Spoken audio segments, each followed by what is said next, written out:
गौरी, हम औरतों का असली घर यही है, हम यहीं पर रहेंगे। देख, तेरी चाची वो रही और तेरी जेठानी नेहा भी। हाँ गौरी, हम सब यहीं रहते हैं और अब तू भी हमारे साथ यहीं रहेगी। गौरी चारों तरफ हैरानी से देखती है। उसकी नजर दूर खड़ी बड़ी हवेली पर जाती है। कुटिया के अंदर बहुत कम जगह थी। एक कोने में मिट्टी का चूल्हा रखा होता है और दूसरी तरफ एक छोटी खाट पड़ी होती है।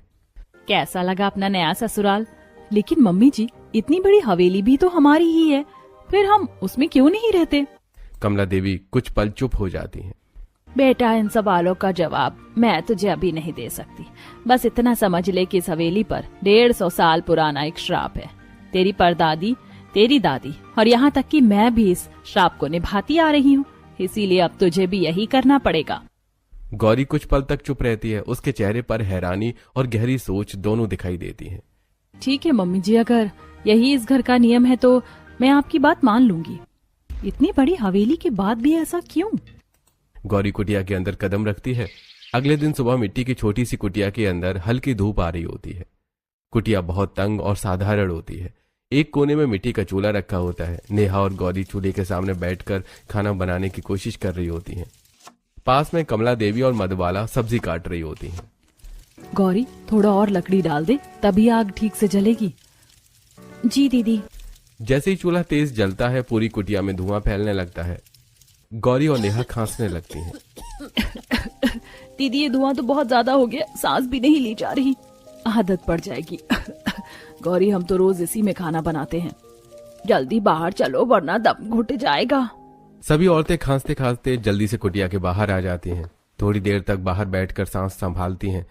जब धुआं थोड़ा कम हो जाता है तो वो फिर से अंदर आकर खाना बनाना शुरू कर देती हैं। वो कुटिया दिखने में छोटी है, लेकिन उसके भीतर की खामोशी बहुत भारी है। हवेली में बिजली की चकाचौंध है, पर कुटिया आज भी मिट्टी के दियों और लालटेन के भरोसे है।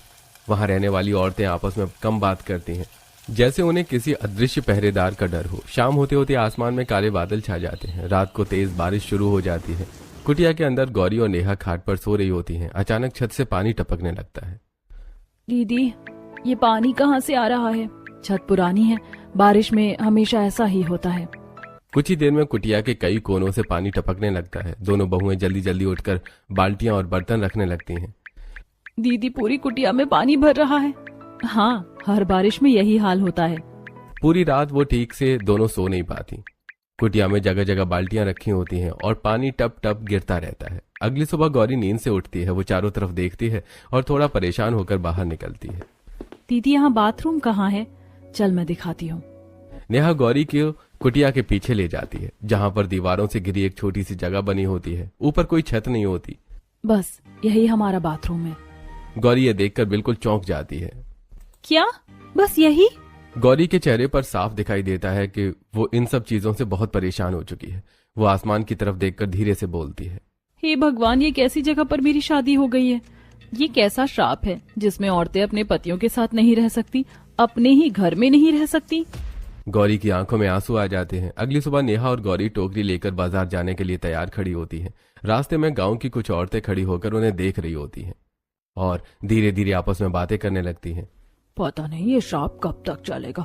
6ठी 7वीं पीढ़ी आ गई है, लेकिन श्राप अभी तक खत्म नहीं हुआ। हाँ, और देखो तो ये नई बहू तो आजकल के मॉडर्न जमाने की लगती है। पता नहीं ये सब कैसे सह रही होगी। गौरी चलते चलते उनकी बातें सुन लेती हैं। उसके चेहरे पर हैरानी और सवाल दोनों होते हैं। दीदी, ये सब क्या कह रही थी? सच कहूँ गौरी, मुझे भी आज तक समझ नहीं आया कि ये किस चीज का श्राप है। मतलब आपको भी नहीं पता? नहीं, जब से मैं इस घर में आई थी तब मैं भी तेरी तरह बहुत सवाल करती थी। मैं भी सोचती थी कि इस घर को बदल दूं, लेकिन कभी कुछ नहीं हो पाया। गौरी कुछ पल सोचती है, फिर दृढ़ आवाज में बोलती है, लेकिन दीदी, मैं हार नहीं मानूंगी। आज के जमाने में इन सब चीजों को कौन मानता है? मैं कुछ न कुछ जरूर करूंगी। दोनों बहुएं बातें करते करते बाजार की तरफ चली जाती हैं। अगले दिन हवेली के अंदर बहुत चहल पहल होती है। पूरे आंगन में सजावट की गई थी।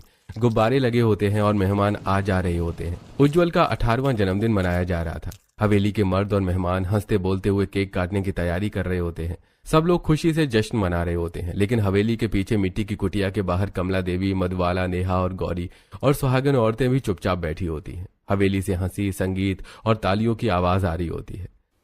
मैं अपने बेटे का 18वां जन्मदिन भी उसके साथ नहीं मना पाई। ये कैसा श्राप है जो हमें अपने ही लोगों से दूर कर देता है। मधुबाला रोने लगती है। गौरी धीरे से उनके पास बैठती है और उनके कंधे पर हाथ रखती है। चाची आप इतनी टेंशन मत लो, एक दिन सब ठीक हो जाएगा। कुछ ठीक नहीं होगा गौरी, देखते देखते हमें भी इतने साल हो गए लेकिन कभी कुछ नहीं बदला। हवेली के अंदर जोर जोर से तालियां बजती हैं और हैप्पी बर्थडे की आवाज गूंजती है, लेकिन कुटिया के बाहर बैठी औरतों के चेहरे पर खामोशी और दर्द साफ दिखाई दे रहा था। अगले दिन सुबह मिट्टी की कुटिया के अंदर ठंडी ठंडी हवा तेजी से आ जा रही होती है। कुटिया की दीवारें पतली और टूटी हुई थी। कमला देवी खाट पर लेटी हुई कांप रही होती हैं। उनके माथे पर पसीना और शरीर बुखार से तप रहा होता है। पास में नेहा और गौरी चिंतित खड़ी होती हैं। मुझे बहुत ठंड लग रही है। मम्मी जी का बदन तो आग की तरह तप रहा है। ये तो बहुत तेज बुखार है दीदी। कुटिया में चारों तरफ हवा आ रही थी और ठंड की वजह से कमला देवी की हालत और खराब होती जा रही थी। गौरी अचानक फैसला लेती है और जल्दी जल्दी हवेली की तरफ दौड़ पड़ती है। हवेली के बड़े गेट के बाहर खड़ी गौरी जोर से आवाज लगाती है, पापा जी, पापा जी। मोहन जी आंगन से बाहर आते हैं। क्या हुआ गौरी? पापा जी, मम्मी जी को बहुत तेज बुखार है, उन्हें बहुत ठंड लग रही है। थोड़ी देर के लिए उन्हें हवेली के अंदर बुला लीजिए। ये कैसी बात कर रही हो गौरी? तुम्हें पता तो है इस घर की औरतें हवेली के अंदर नहीं आ सकती। श्राप याद नहीं है क्या? माना तुम इस घर की नई बहू हो, लेकिन अब तो काफी दिन हो गए हैं और तुम इस घर के नियमों से भी वाकिफ हो गई हो। इतना कहकर मोहन जी गुस्से में हवेली का गेट बंद कर देते हैं। गौरी कुछ पल वहीं खड़ी रह जाती है। उसकी आंखों में गुस्सा होता है। कुटिया में वापस आकर गौरी और नेहा पूरी रात कमला देवी की सेवा करती हैं। ठंडे पानी की पट्टियां रखती हैं और जैसे तैसे उनका बुखार थोड़ा कम हो जाता है, लेकिन गौरी के मन में गुस्सा भर चुका था। अगले दिन सुबह गौरी अपने पति आयुष को फोन करती है। आयुष, आप सब लोगों को लेकर बाहर गार्डन में आ जाओ, मुझे आप सबसे कुछ जरूरी बात करनी है। थोड़ी देर बाद हवेली के गार्डन में मोहन जी, महेश, मुकुल और आयुष कुर्सियों पर बैठे होते हैं। सामने कमला देवी, मधुबाला, नेहा और गौरी खड़ी होती हैं। गौरी सबकी तरफ देखते हुए बोलती है, ये कौन सा श्राप है जिसके बारे में आप सब लोग बार बार बात करते रहते हो? आपने घर की बहुओं से सारी बातें छुपा रखी हैं और फिर भी चाहते हो कि हम हर परंपरा माने, हर श्राप को माने। हर बात तुम्हें बताना जरूरी नहीं है, जितना तुम्हें कहा है उतना कर दो, वही काफी है। कमला देवी यह सुनकर थोड़ा भावुक हो जाती है। मोहन जी, रहने दीजिए। बेटा, जब मैं तेरी तरह इस घर में आई थी तब मेरी सास ने भी मुझसे यही कहा था कि मुझे भी इस श्राप को निभाना पड़ेगा। लेकिन तुम सही कह रही हो गौरी, तुम्हारा हक बनता है कि तुम हर बात जानो, तभी तो तुम्हें इस श्राप की पूरी सच्चाई पता चलेगी। जैसे कमला देवी आगे बोलने लगती है, मोहन जी गुस्से से खड़े हो जाते हैं। बस बस, अब इससे आगे एक शब्द भी मत बोलना। गार्डन में अचानक सन्नाटा छा जाता है, लेकिन गौरी की आंखों में अब एक ही जिद होती है। अगले दिन सुबह हवेली का बड़ा दरवाजा खुलता है। मुकुल और आयुष बाहर कुटिया की तरफ आते हैं, जहां नेहा और गौरी बैठी होती है। नेहा, चलो आज तुम्हें कहीं घुमा कर लाता हूँ। नहीं, रहने दो, वैसे भी मुझे तुमसे कोई बात नहीं करनी है। गौरी, तुम्हें वो बात उठाने की क्या जरूरत थी? जो जैसा चल रहा है चलने दो ना। तुम ही हर वक्त सबके बारे में क्यों बोलती रहती हो? आप तो बस रहने ही दो। सबके सामने तो कुछ बोल नहीं पाते और अब बाद में आकर हमें मनाने की कोशिश कर रहे हो। हाँ, आप दोनों एक जैसे ही हो। क्या आपका मन नहीं करता हम लोग उस घर में रहें? दोनों भाई लाचार होकर एक दूसरे की तरफ देखने लगते हैं। अगर कुछ बोल नहीं सकते तो हमसे बात भी मत किया करो। अब चले जाओ यहाँ से।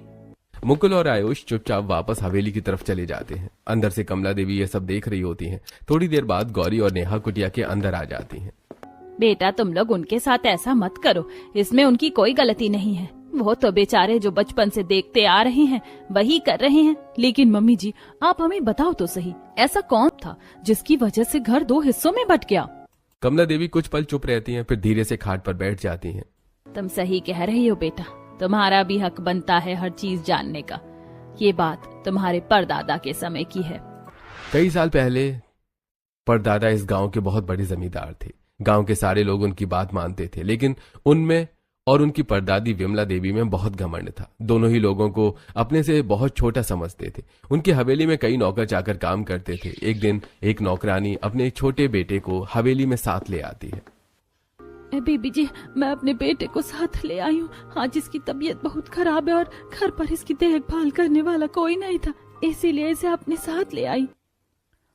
हाँ हाँ ठीक है, अब ज्यादा नाटक मत कर और जाकर अपना काम कर। अगर पूरे दिन इसी पर ध्यान देना है तो काम छोड़ दे और यहाँ से चली जा।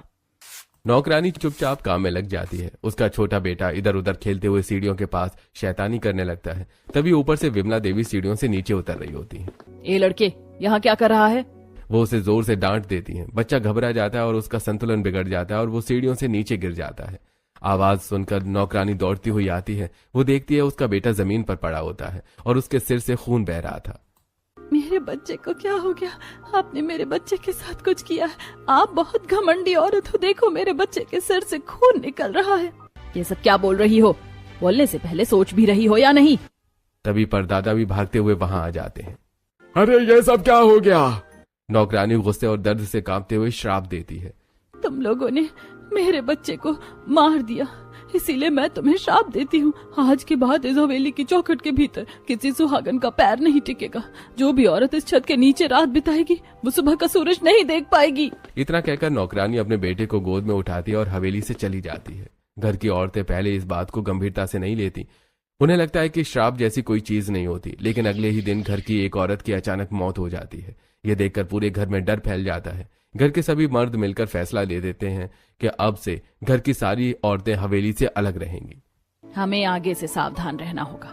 लगता है मुझसे बहुत बड़ी गलती हो गई। शायद सच में हमें श्राप लग गया है। उसी दिन हवेली के पीछे कुटिया बनवाई जाती है और तभी उस घर की सारी औरतें उस कुटिया में रहने लगती हैं। समय के साथ यह परंपरा बन जाती है जो आज तक चल रही है। तब से इस घर का नियम बन गया है। घर के पुरुष तो मुख्य हवेली के आलीशान कमरों में रहते हैं, लेकिन घर की बहुएं आंगन के कोने में बनी एक पुरानी जर्जर सी मिट्टी की कुटिया ही उनका बसेरा है। कुटिया के अंदर कमला देवी अपनी पूरी कहानी खत्म करती हैं। कमरे में कुछ पल के लिए सन्नाटा छा जाता है।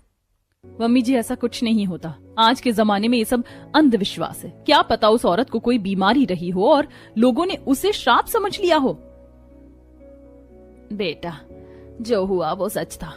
उसके श्राप देने के बाद ही घर की औरत की मौत हो गई थी। नहीं मम्मी जी, ऐसा नहीं हुआ होगा। ये सब कहने की बातें होती हैं। और वैसे भी बेटा, हमारे मानने या ना मानने से क्या फर्क पड़ता है। हमारे पति ही हमें अपनाना नहीं चाहते, वही हमें अपने से दूर रख रहे हैं। हाँ, मुझे भी नहीं लगता कि वो लोग हमें कभी अपनाएंगे। गौरी कुछ देर सोचती है, फिर उसके चेहरे पर हल्की मुस्कान आ जाती है। वो भी मानेंगे, और अब देखना कैसे मानेंगे। लेकिन इसके लिए आपको थोड़ा टाइट होना पड़ेगा। मगर कैसे? मम्मी जी, आप रोज उनके लिए खाना बनाकर हवेली में भेजती हो ना? हाँ बेटा, अगर आप वो खाना बनाना ही छोड़ दो तो उन्हें भी एहसास होगा कि घर की औरतें घर के लिए कितनी जरूरी होती हैं। बस आपको थोड़ा मजबूत बनना पड़ेगा, बाकी सब हो जाएगा।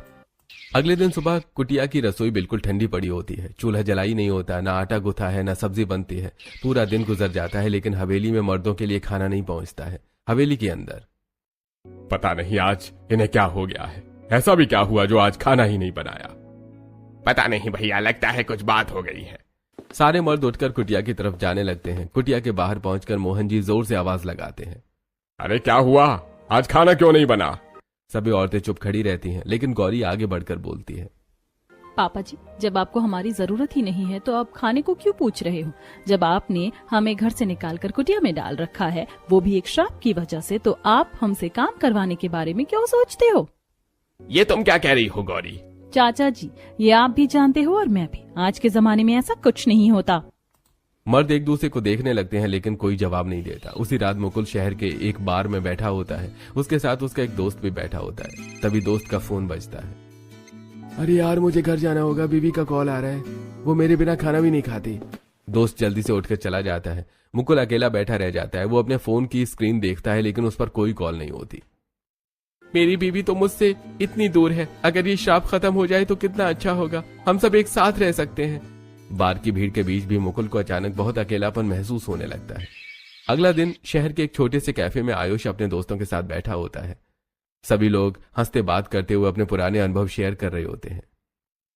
यार एक बात बोलूं, आजकल अंधविश्वास बहुत बढ़ गया है। क्यों, अब किस बाबा के चक्कर में पड़ जा तू? अरे यार, एक बाबा मिला था मुझे। उसने कहा अगर आधा नींबू काट कर अपनी बीवी के पास रख दोगे तो तुम्हारी बीवी प्रेग्नेंट हो जाएगी। अरे पागल है क्या? ये सब अंधविश्वास होता है, कुछ नहीं होता है इससे। अरे हाँ भाई, मुझे भी बाद में समझ आया, लेकिन आजकल बहुत लोग ऐसी बातों को सच मान लेते हैं। दोस्तों की बातें सुनकर आयुष चुप हो जाता है। वो सोच में डूब जाता है। शायद ये सही कह रहे हैं, जिसे हम इतने सालों से श्राप मान रहे हैं। क्या पता वो सिर्फ अंधविश्वास ही हो और हमारे घर की औरतें बेवजह कुटिया में रह रही हो। क्या पता उस दिन घर की औरत किसी बीमारी से मरी हो और हमने उसे श्राप मान लिया। मुझे घर जाकर सबसे बात करनी ही होगी। उसी समय दूसरी तरफ महेश चाचा खेत के पास चारपाई पर बैठे हुए होते हैं। उनके पास गांव के 2 बुजुर्ग बातें कर रहे होते हैं। अरे महेश जी, आजकल लोग छोटी छोटी बातों को भी श्राप और टोना समझ लेते हैं। अरे हाँ, जबकि कई बार ये सिर्फ संयोग होता है। इंसान को अपने दिमाग से चलना चाहिए, ना कि लोगों की परंपरा से। यह बात सुनकर महेश चाचा भी गहरी सोच में पड़ जाते हैं। अरे भैया, कहीं वो श्राप भी अंधविश्वास तो नहीं था जो उस औरत ने गुस्से में कहा था कि सुहागनों का हवेली में आना मना है। अब मैं सोचता हूँ तो सब झूठ सा लगता है, लेकिन उस डर की वजह से पीढ़ी दर पीढ़ी हमारे घर की सारी औरतें कुटिया में ही रहती हैं, क्योंकि हर किसी ने उस डर को, उस अंधविश्वास को अपने अंदर भर लिया। उसी समय आयुष भी घर लौटने के लिए उठता है। दूसरी तरफ महेश चाचा भी गहरी सोच में आसमान की तरफ देखते हैं। दोनों के मन में पहली बार एक ही सवाल उठ रहा होता है, क्या सच में ये श्राप था या सिर्फ एक डर जो पीढ़ियों से चलता आ रहा है। शाम को हवेली के आंगन में मोहन जी चारपाई पर बैठे होते हैं। तभी महेश चाचा, मुकुल और आयुष उनके पास आकर बैठ जाते हैं। तीनों के चेहरे पर गंभीरता होती है। भैया, मुझे आपसे एक बात करनी है। क्या बात है? मुझे तो ऐसा लग रहा है कि हम अपने अंधविश्वास के चक्कर में अपने घर की औरतों के साथ बहुत बुरा कर रहे हैं। ये तो क्या बात कर रहा है भाई? तूने देखा नहीं था उस घर की औरत कैसे मर गई थी, और तू तो उस समय पैदा भी हो गया था।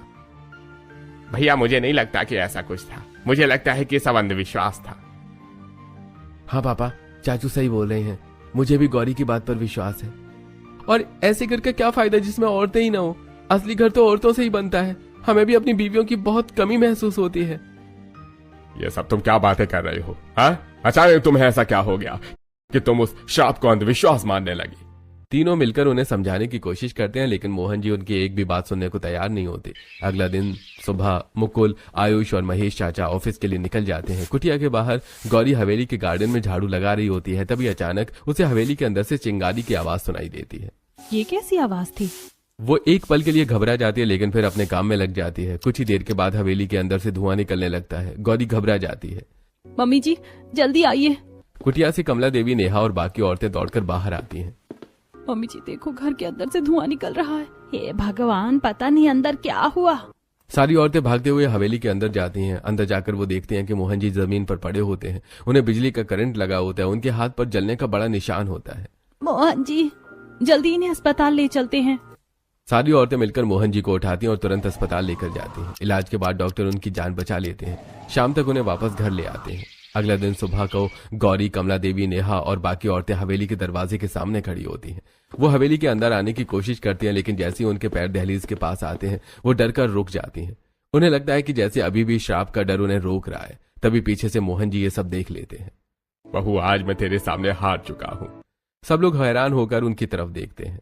अब मुझे समझ आ गया है, वो 150 साल पुराना श्राप सिर्फ एक अंधविश्वास था। कल जब तुम सबने मेरी जान बचाई तब तुम्हें किसी को कुछ नहीं हुआ, और हमने बेवजह तुम्हें इतने सालों से इस घर से दूर रखा।